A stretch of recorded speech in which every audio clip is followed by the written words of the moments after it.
अस्सलाम वालेकुम नाजरीन, अनफोल्ड पाकिस्तान के साथ मैं हूं मरियम मसूदवान। नाजरीन, आज बात करेंगे पाक भारत कशीदगी जो काफ़ी टाइम से चल रही है और अब एक जो डिप्लोमेटिक वार पाकिस्तान और इंडिया के दरमियान शुरू हो चुकी है और उस डिप्लोमेटिक वार में किस तरह से इंडिया को शिकस्त हो रही है और पाकिस्तान जो है वो जीत की मंजिलों पर है। बिलावल भुट्टो साहब डेलीगेशन जो लेकर गए यूएन की काउंसिल में और वहाँ जाकर जो उन्होंने तकरीर की और वहाँ जाकर जो उन्होंने अपने पाकिस्तान और इंडिया का मसला पेश किया, उस हवाले से बात करेंगे और इंडिया की डिप्लोमेटिक पॉलिसी किस तरह से नाकाम हुई है उस पर बात करेंगे आज। नाज़रीन, बिलावल भुट्टो जरदारी यूएन काउंसिल में जो डेलीगेशन लेकर गए, उन्होंने वहां जाकर जो तकरीर की उसमें उन्होंने बहुत सारी बातें की, जिसमें उन्होंने मसला कश्मीर को भी डिस्कस किया, जिसमें उन्होंने पहलगाम वाले इशू को भी डिस्कस किया, दहशतगर्दों के इशू को डिस्कस किया, पानी के मसले को डिस्कस किया। तो उनका यही कहना था कि इंडिया की जानिब से सरहदी हदूद की खिलाफ वर्जी की गई है और जाहरियत करके मासूम शहरियों को निशाना बनाया गया है। और पानी के हवाले से उन्होंने यही कहा है कि मैं दुनिया से भी ये पूछना चाहूँगा कि अगर आपका पानी रोक दिया जाए तो आपको कैसा महसूस होगा।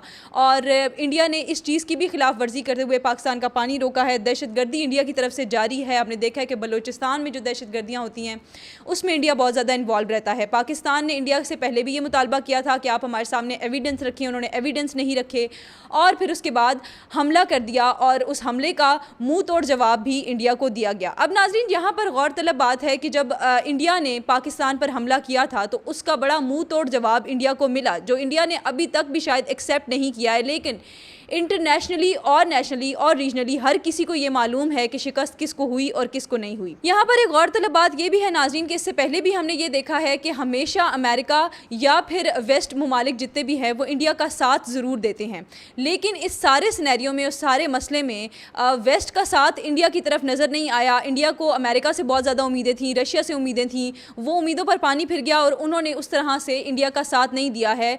और हालांकि हमने ये भी देखा है कि इससे पहले जितने भी कोई मसले हो जाते हैं, अगर एक छोटी सी कोई सुई भी चुभ जाती है मोदी सरकार या इंडिया को, तो वेस्ट जो होता है वो हमेशा इंडिया का साथ देता है। लेकिन इस दफ़ा हमने ये देखा है कि अमेरिका ने इंडिया का साथ नहीं दिया। पाकिस्तान और इंडिया के दरमियान मुज़ाकरात करवाने की कोशिश की।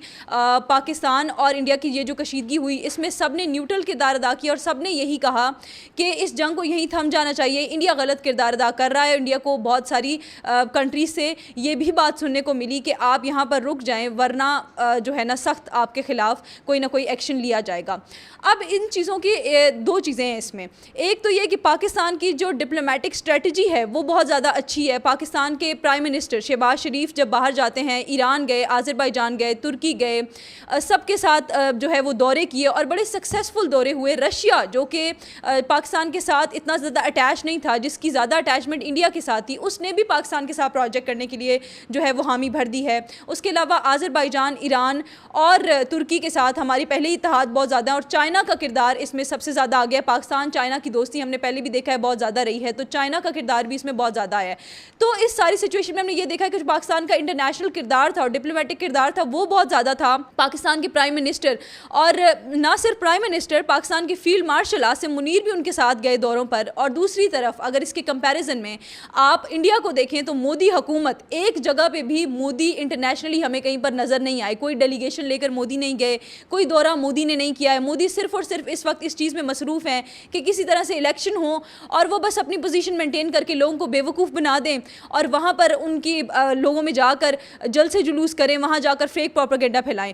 दूसरी चीज़ ये भी है कि मोदी को अपनी हुकूमत में से कोई एक ऐसा शख्स नज़र नहीं आया जिसको वो इस डिप्लोमेटिक वॉर के लिए चूज़ करते और फिर कहते कि वो जाकर इंडिया को प्रेजेंट करे। उन्होंने शशि थरूर को और अवैसी को जो है वो लिया और उन्होंने कहा, हालांकि वो कांग्रेस के मेंबर्स हैं, वो इंडिया की मोदी सरकार की हुकूमत के मेंबर्स भी नहीं हैं, और उनको कहा कि वो जाकर इंटरनेशनली प्रेजेंट करें। और हद ये है नाजरीन कि आप अगर उनकी स्पीच सुने तो आपको सिर्फ पता चलेगा कि अच्छी अंग्रेज़ी बोल देने से कुछ नहीं होता है, कोई काम की बात भी बीच में करनी होती है। शशि थरूर की जो स्पीच सुनी गई उसमें उनकी एक बात मैंने बड़ी नोटिस की। उन्होंने कहा कि जी हमने तो जब पहलगाम का ऑपरेशन हुआ हमने तो सिर्फ और सिर्फ अमन फैलाने के लिए ये किया है, हमने 4 दहशतगर्द तो कोई पकड़ भी लिए थे और पाकिस्तान ने एक्शन नहीं लिया, तो वी डिसाइडेड कि अब हम एक्शन लेंगे और ये पीस कीपिंग होगी। वो पीस कीपिंग फिर दुनिया दुनिया ने देखी है, आप बड़े अमन सुकून से ना आप चुप करके बैठ जाएं तो बेहतर हो जाएगा। लेकिन मोदी हुकूमत का ये एक है कि वो चुप करके नहीं बैठते हैं, कोई ना कोई गलत बात, कोई ना कोई प्रोपेगेंडा चलाते ही रहते हैं। उसके अलावा नाज़रीन, हमने बहुत सारे इंटरनेशनल मीडियाज़ में भी देखा, हमने वॉशिंगटन पोस्ट में देखा कि उन्होंने किस तरह से इस चीज़ को फ्रेम किया।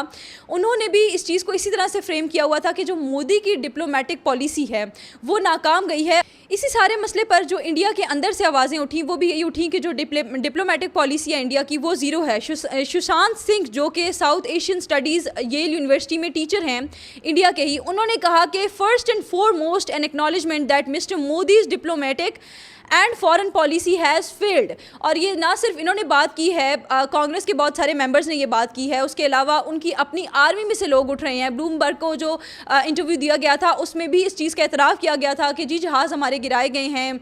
ये ज़रूरी नहीं है कि जहाज़ कितने गिराए गए हैं, ये ज़रूरी है कि जहाज़ क्यों गिराए गए हैं। और इस बयान के बाद अब उन्होंने दोबारा से ये बयान दिया कि डिप्लोमेटिक पॉलिसी मोदी सरकार की नहीं है, उनको आइडिया नहीं है कि किस तरह से चीज़ों को डील करते हैं। सिर्फ और सिर्फ उन्होंने देखा कि जी शशि थरूर को अच्छी अंग्रेज़ी बोलना आती है तो उन्होंने वहाँ पर उनको भेज दिया। आपकी अपनी पार्टी के अंदर कोई एक ऐसा शख्स आपको नज़र नहीं आया जो अच्छी अंग्रेज़ी बोल के बाहर जाके प्रेजेंट कर दे। और सिर्फ अच्छी अंग्रेज़ी बोल देने से नाजरीन कुछ नहीं होता है। अल जज़ीरा की मैं पोस्ट देख रही थी, उसमें भी यही नोटिस किया मैंने कि उन्होंने भी इस चीज़ को इस तरह से प्रेजेंट किया हुआ था कि शहबाज शरीफ साहब जब बाहर दौरों पर गए हैं, इससे पहले हालांकि वो दौरों पर जाते रहते हैं, लेकिन अभी जो ईरान, इराक, आज़रबाईजान और तुर्की के साथ दौरे हुए हैं बड़े सक्सेसफुल हमारे फील्ड मार्शल के साथ, वो बहुत ज़्यादा सक्सेसफुल दौरे रहे हैं। और उन्होंने भी यही कहा है कि रणधीर जसवाल ने यह कहा है कि we want to exhort the world to hold these responsible for cross border terrorism accountable, those who have practice this for 40 years against India, that is Pakistan, their action need to be called out. और ये फजूल सी बात उन्होंने कर दी जो कि India में हर कोई उठकर यही बात कर रहा है। और इवन बहुत सारे लोग इस चीज़ को एक्नॉलेज कर चुके हैं, इंडिया के जर्नलिस्ट इस चीज़ को एक्नॉलेज कर चुके हैं कि ऐसी कोई बात नहीं है। सिर्फ और सिर्फ अब वो चीज़ें जो कवर करनी थी उनको कवर करने के पीछे अब इस तरह की बातें करनी पड़ रही हैं।